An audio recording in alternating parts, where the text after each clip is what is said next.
Bienvenidos a Cruce de Palabras por Telesur. Soy Luis Hernández Navarro y hoy vamos a conversar con Óscar González Yáñez sobre el infierno que se vive en el Estado de México.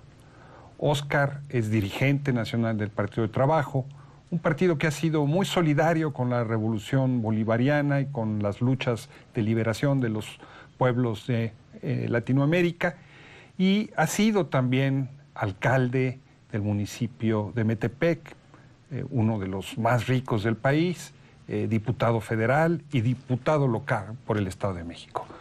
Óscar, muchas gracias por estar aquí con nosotros en este Cruce de Palabras. A ti, Luis, gracias.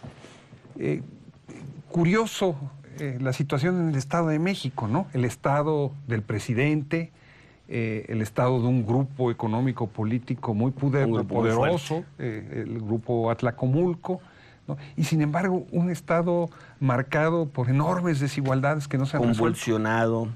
Es el estado de origen del presidente, del actual presidente de la República. Somos el estado más poblado del país, somos el estado que tiene el padrón electoral más grande. Pero ese es el dato. La tragedia, ¿dónde viene?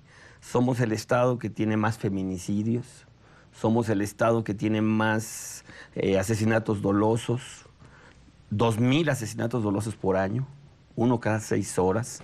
Somos la entidad más con mayores desigualdad, tenemos 8 millones de pobres y la gente, bueno, vive en una situación de bastante precaria.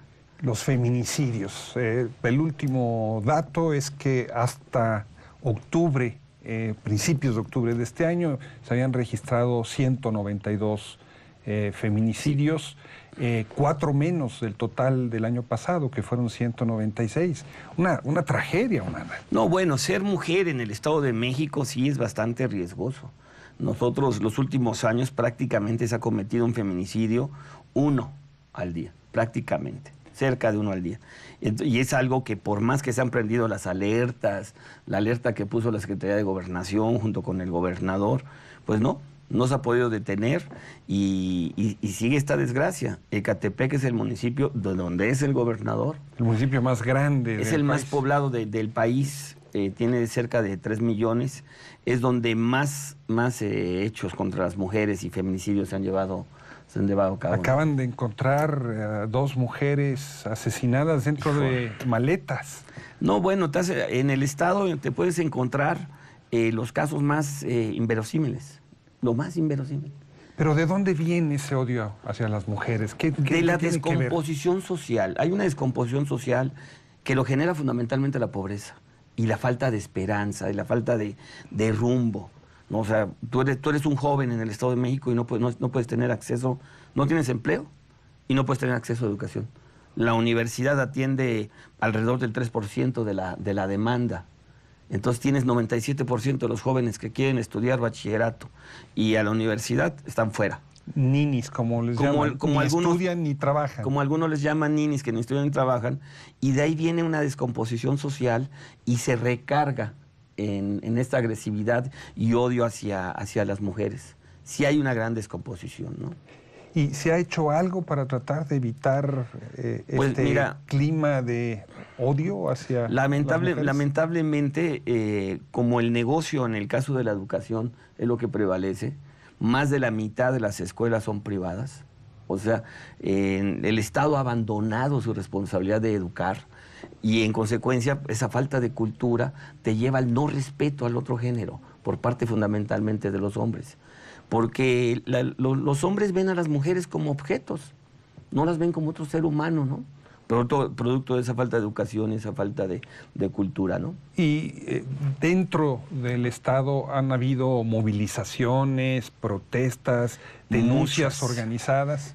Nuestro Estado tiene el mayor número de organizaciones en contra de feminicidios, pero la verdad no ha habido por parte de ningún gobierno, ni el gobierno federal ni el gobierno estatal, una gran respuesta. No ha habido esa respuesta. Por más que se buscan mecanismos de los taxis rosas para que solamente los puedan usar mujeres, que los conduzcan mujeres, que las unidades de transporte público, no se ha logrado. Porque en las áreas de trabajo sigue habiendo esa gran impunidad. Al final de cuentas, el tema se llama impunidad, ¿no? El Ministerio Público, pues no lo ve como un hecho grave, simplemente lo ve como un asesinato más. No lo ve desde su visión de que te asesinan por el carácter de ser mujer, ¿no? No lo ven así. Hablabas también de un clima de inseguridad que va más allá de las mujeres, que debe tener que ver ¿con qué? ¿Con secuestros, con robos? Somos la entidad de mayor secuestros de todo el país. Somos la número 1 en secuestros. Un récord, ¿no? No, bueno, somos el número 1 en muchas cosas. En secuestros, en asesinatos, ¿sí? Somos el número 1 en corrupción, somos el número 1 en impunidad. O sea, se comete un delito cada 17 segundos. Un delito cada 17 segundos. Más todos aquellos que no se denuncian. Más todos aquellos que no se denuncian. Porque la gente no ve ningún sentido. No le ve sentido ir al Ministerio Público, perder ahí 4 o 5 horas y que no te van a resolver nada, ¿no?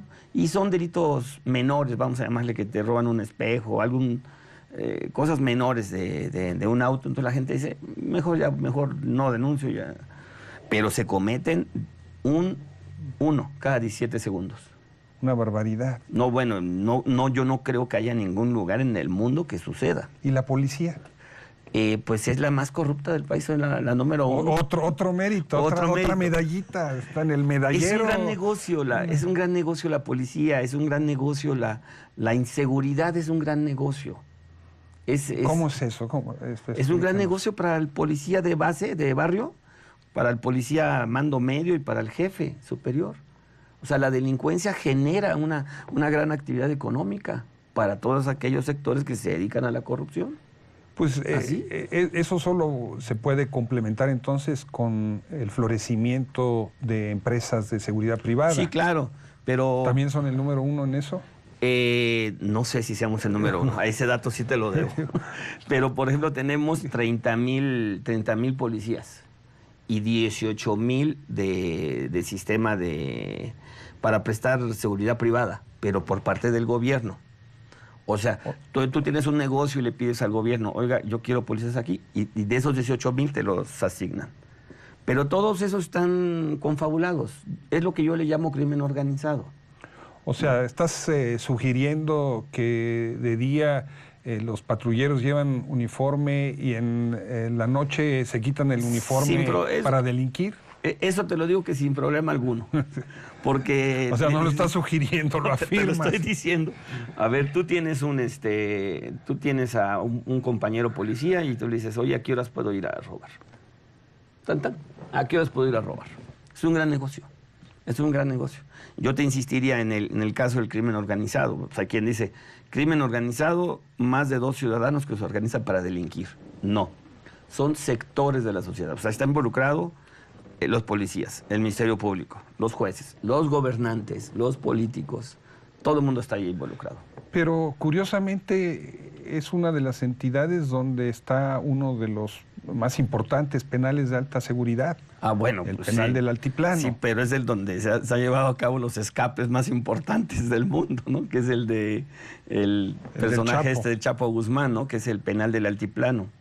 Pues es el penal de alta seguridad, pero ahora ya no es de alta seguridad. Porque ya se les escapó. O sea, nosotros tenemos 26, 27,000 gentes detenidas.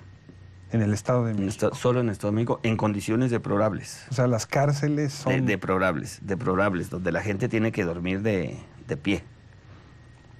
O sea, no hay un espacio. Porque hay una situación de hacinamiento. Sí, así es, porque no hay una visión de readaptación, ¿no? Y porque detienen al que no tiene dinero, ¿no? Al que se robó un asunto menor, fue juzgado y sigue ahí detenido, pues porque no tiene dinero para defenderse. ¿Y los jueces, Óscar, el sistema ya más se ha hecho más ágil a partir de que son los juicios orales, son más rápidos, sí ha bajado el costo, pero aún así la justicia pues es para el que tiene dinero, no para el que no tiene dinero. Entonces entras a la cárcel, vives una situación de injusticia porque no tengo el dinero para defenderme y poder salir. Entonces cuando salgo tengo un gran rencor hacia la sociedad y sigo cometiendo delitos. Y ahí es donde encuentras también los delitos del feminicidio. O sea, las prisiones son escuelas del crimen. Es donde te incorporan, ¿no?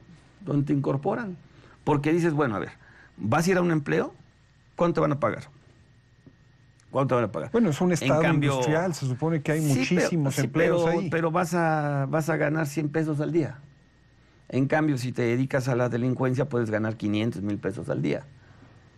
5 o 6 veces más. Si te dedicas a vender droga. Somos el estado, otro récord, que más droga consume. ¿Qué No tipos que de distribuye. drogas? De toda. Desde las monas, que es tiner en las zonas pobres del oriente del estado, más quien consume cocaína, quien consume marihuana, las más sofisticadas, cristales y demás. Porque pues, es una entidad que es un gran negocio la droga. Esta violencia que describes, esta inseguridad, ¿está ligada a disputas de los cárteles por control territorial o no? Curiosamente no, fíjate. No es como en el norte del país donde busca tener control, como que ya está bastante controlada y está como que asignada a un grupo, ¿no? No hay confrontaciones tan graves como hay en otros lados, ¿no? Eso yo lo veo como más peligroso todavía porque significa que la maquinaria está muy bien aceitada y funciona bastante bien, ¿no? ¿Y esos delincuentes tienen vínculos con Sí, los claro, cárteles? claro. ¿Son parte de una industria criminal, dirías, donde hay distintos eslabones de un proceso productivo que pertenecen a un mismo consorcio? ¿O cómo los describirías? Me gusta cómo lo dices. No, son un poco autónomos. Más bien yo te diría que están ligados a la clase política local. Literalmente. Y la clase política local no deja que entren de otros lados. Y entonces tienen todo tranquilo, ¿no? A ver, la delincuencia esta que se hizo muy famosa, la de la familia michoacana, que colindamos nosotros con Michoacán, no entran al Estado de México. Los Guerreros Unidos de Guerrero, que colindamos con Guerrero, no entran al Estado de México. Hay un reparto. Los las de zonas Morelos influencia. no entran al Estado de México. Está muy tranquilo allá. Muy tranquilo, me refiero a que ya está muy asignado, y eso yo lo veo con gran riesgo porque te insistiría, eso permite que la delincuencia se desarrolle. No hay nada que los detenga, ni ellos mismos. ¿Estarías hablando entonces, Óscar, de una clase política capturada por el mundo criminal? Lo que pasa es que el Estado de México se ha convertido en el gran financiador de todas las campañas del país. De las campañas electorales. Sí, ¿te las campañas refieres? electorales.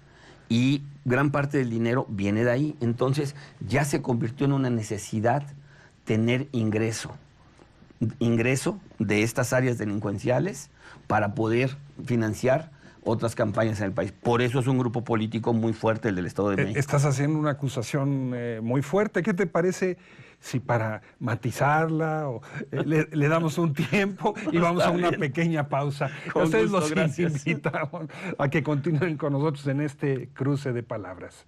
Volvemos.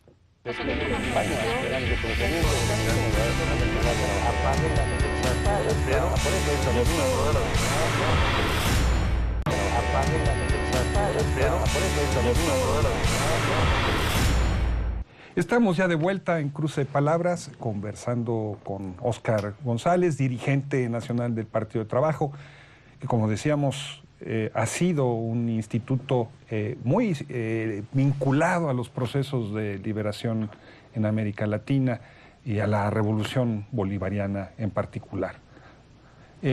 Óscar, nos planteabas un esquema dantesco que parecía Sí, claro. sacado de una novela policíaca, ¿no? Bueno, a lo mejor si apareciera en una novela la gente no lo iba a creer, iba a decir que estaba muy exagerada, pero estás diciéndonos que hay un proceso de extracción de dinero, de ganancia, que sirve para financiar la actividad política en el Así resto es. del país. Sí, se ha convertido en una necesidad. Por eso cuando tú dices la clase política, de los gobernantes, vamos a llamarle, no la clase política, los gobernantes se ven en la necesidad de no detener esta delincuencia porque de ahí tienen orígenes financieros para hacer actividad política dentro y fuera del Estado de México.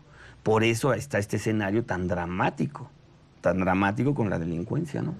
Hablabas también al principio de esta conversación, de este cruce de palabras, sobre el asunto educativo. Y nos decías algo que pues, sonaba fuera de toda lógica, y es que cerca de la mitad de la enseñanza. Más de la mitad son escuelas privadas. Escuelas privadas y la obligación gubernamental de impartir una el Estado educación pública gratuita. Ha abandonado su responsabilidad de garantizar la educación.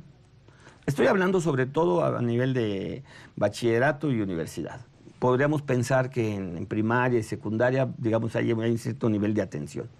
Pero para dato, la universidad de nuestro estado solamente atiende 2.8. 2.8% de la demanda. Casi tres jóvenes por cada 100 que solicitan ingresar a la universidad. Solamente ingresan 150 alumnos al año para estudiar medicina. 150. Teniendo una enorme demanda de médicos. Bueno, teniendo el estado más poblado de todo el país, somos más de 17 millones. ¿Y a dónde se van a estudiar esos muchachos? Algunos ya no se van a estudiar y otros, si sus padres tienen condiciones, se van a escuelas privadas al negocio, ¿no? ¿Y de quién son esas escuelas, Oscar? Muchos son de los gobernantes y de la clase política. No hay un exrector del Estado de México, exrector de la universidad, que no tenga una escuela privada. No lo hay. Todos tienen negocios privados. O sea, han hecho de la educación un gran negocio, en lugar de asumir en la educación la gran responsabilidad de educar un pueblo para conducir a una sociedad, ¿no? O sea, juegan a dos manos. Sí. Con una mano se encargan de la educación pública y por otro crean las condiciones para sus negocios privados. Y tan les ha funcionado que por eso pues, el presidente de la República es del Estado de México. Tan les ha funcionado. Y uno de los dos posibles candidatos a la presidencia es el actual gobernador del Estado de México. El gobernador del Estado de México, sea quien sea, siempre está en la disputa de la presidencia. Y siempre es el grupo político más fuerte en todo el país. Estamos hablando de políticos que pertenecen simultáneamente a un grupo industrial muy poderoso. Sí, al grupo Atlacomulco, que es un grupo que genera riqueza a través de la industria, de la relación con el gobierno, construyen con el gobierno y se dedican a todas las áreas económicas, ¿no? Una de las figuras políticas más prominentes de ese grupo, ya fallecido, el profesor Carlos González, ¿no? De ahí de Atlacomulco. Sí, así es. Acostumbraba a decir que un político pobre es un pobre político. ¿Tú dirías que esa es la filosofía de...? Ese es el lema de ellos. Ese es el lema de ellos. Ellos dicen que tú tienes que tener poder económico para poder aspirar al poder político. Y el poder económico viene de cualquier área. De tu relación con el gobierno, de la corrupción o de la delincuencia o donde sea. Pero sí es una frase que simboliza lo que es todo un grupo político y económico, ¿no? Dentro de ese grupo también se habla de que en política un problema que se resuelve con dinero sale barato. Son frases del Estado de México. Político pobre, pobre político. Lo que se puede resolver con dinero es barato. Y así se mueve. Esa es la filosofía, esa es la forma en la que se hace política allí. Así se hace y así les ha funcionado. Así les ha funcionado al grado de que siempre tienen una presencia muy importante en la vida política nacional, ¿no? Tú nos describías la inseguridad, los feminicidios, la educación y la salud. Bueno, la salud, solamente gracias al Distrito Federal se atiende la salud. Todos los del Estado de México. Decir eso? Bueno, el Distrito Federal, que ya no existe, ¿verdad? Que es la Ciudad de México, porque tuvieron a bien convertir una zona que tiene zonas rurales en una ciudad, pero bueno. El gran éxito del gobernante. No me voy a meter en eso. Pero el Distrito Federal atiende gran demanda del Estado de México. O sea, el sistema de salud público del Estado de México absorbe. Entonces, porque no hay suficientes médicos, no hay suficiente y lo absorbe el Distrito Federal. Entonces, cuando los gobernantes dicen que la población está siendo atendida, sí está siendo atendida, pero no por tu entidad, está siendo atendida por otra entidad o por el gobierno federal, no porque haya no porque tú tengas hayas resuelto ya el asunto de la salud, ¿no? Oscar, ¿cómo explicarse entonces que en ese panorama infernal, porque es infernal lo que tú estás describiendo, haya estabilidad política suficiente, los políticos tradicionales sigan ganando elecciones? Lo voy a tener que decir como es. Cuando yo hablo de la clase política no me refiero solamente a la del PRI, ni la del gobernador. Ajá. Sí hay corrupción en las demás fuerzas políticas, hay que Ajá. decirlo. Y hay una gran distribución de poder. O sea, hay municipios que son muy importantes económicamente y esa distribución de poder hace que todo mundo, pues hace que la Virgen te hable, ¿no? O sea, no confrontas porque tienes tus cotos de poder y ahí vas navegando, ¿no? Entonces, por eso, de ahí se genera ese cierto nivel de estabilidad, ¿no? Bueno, pero eso es una estabilidad a nivel de élites, pero No, los bueno, trabajadores que son asaltados abajo- por la policía... Bueno, te doy otro dato porque somos el número uno. Somos el número uno de gente asaltada en el transporte público. También somos el número uno. realmente un récord, ¿no? La clase política vive una situación de confort mientras la población vive en un infierno. Pero no se manifiesta en grandes expresiones de descontento, en el castigo electoral, o ¿cómo explicarnos eso? Porque el gobierno da una buena cantidad de dádivas cuando vienen los procesos electorales. Digo, basta decir que de las 10 millones de televisiones que compró el presidente para la gente... 10 millones que se regalaron. Que se ¿no? regalaron, al Estado de México le dio 1.300.000. ¿De un estado con entonces qué la población? gente- ¿Cuántas familias hay en el Estado de México, más o menos? 4,5 millones, más o menos. O sea, 4,5 millones. Por lo menos una cada tres y medio familias. Una casi cada cuatro. Le tocó una Le televisión. tocó una televisión. Entonces la gente siente como que hay un gran esfuerzo y el manejo mediático de que se están haciendo cosas, y la frase esa de sí sabemos que hace falta mucho por hacer, pero ya estamos haciendo. Entonces, y la gente vive ajena porque no tiene una identidad con la propia entidad y vive ajena. O sea, ¿los mexiquenses no son mexiquenses? No, somos la entidad que más gente tiene que no nació en la entidad. O sea, es un estado donde hay muchísima migración. De las 31 entidades del país, somos el que más recibe. Hay yucatecos, hay michoacanos, hay oaxaqueños. Bueno, entonces viven una circunstancia yo le diría no tanto de ajena, pero también un poco de decir, no es un tema mío. ¿Cuál es el tema de la gente? Uno, tener agua, que no la roben, pero no lo ve como un asunto que me pasó a mí, no lo ve como un problema social en su conjunto, ¿no? Y por eso no hay una detonación social. Por eso. ¿Y la izquierda en el Estado de México? La izquierda en el Estado de México yo creo que ha fracasado de no lograr entender esta parte. ¿Está siendo autocrítico? Sí, claro, es claro.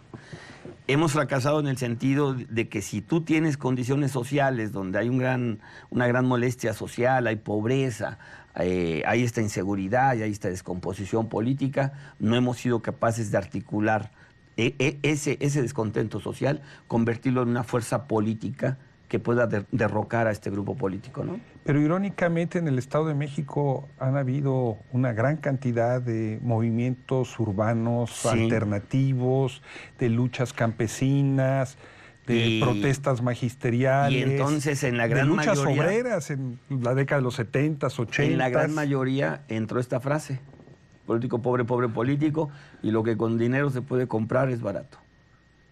Lamentablemente eso ha sucedido. O sea, hay que decirlo como es, Luis. Claro, Así ha sucedido. no, yo entiendo, pero tú tienes en el Estado de México una lucha como la de los campesinos de Atenco en contra de la expropiación de Del sus aeropuerto. tierras para construir un aeropuerto. Juega un papel muy importante los medios de comunicación.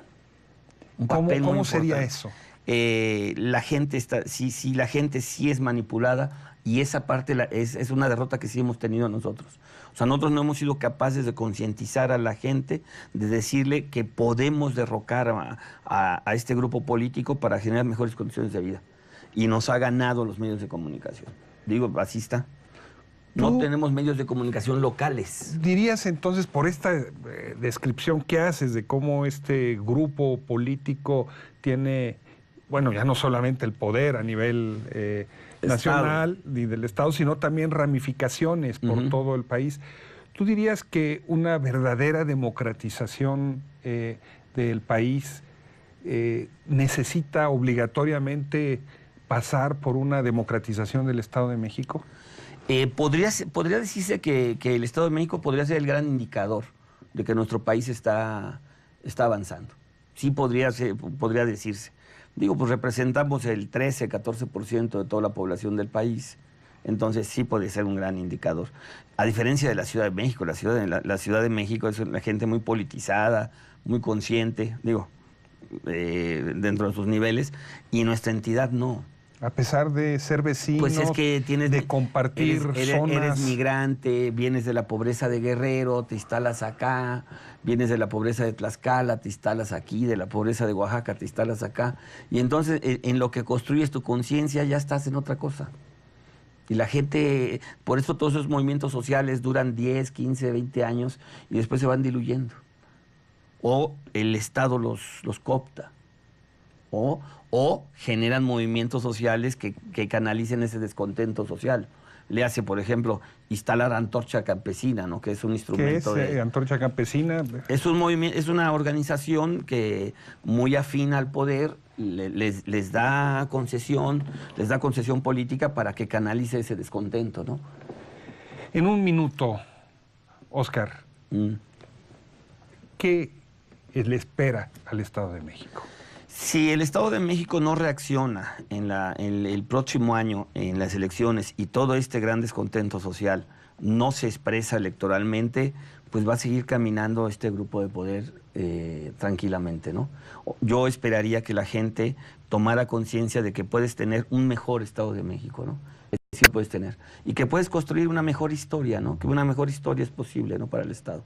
Óscar González Yáñez, muchas gracias por estar con nosotros en este cruce de palabras. Y a ustedes, amigos y amigas, muchas gracias por su amable participación el día de hoy.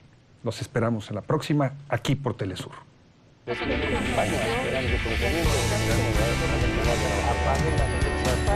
por eso,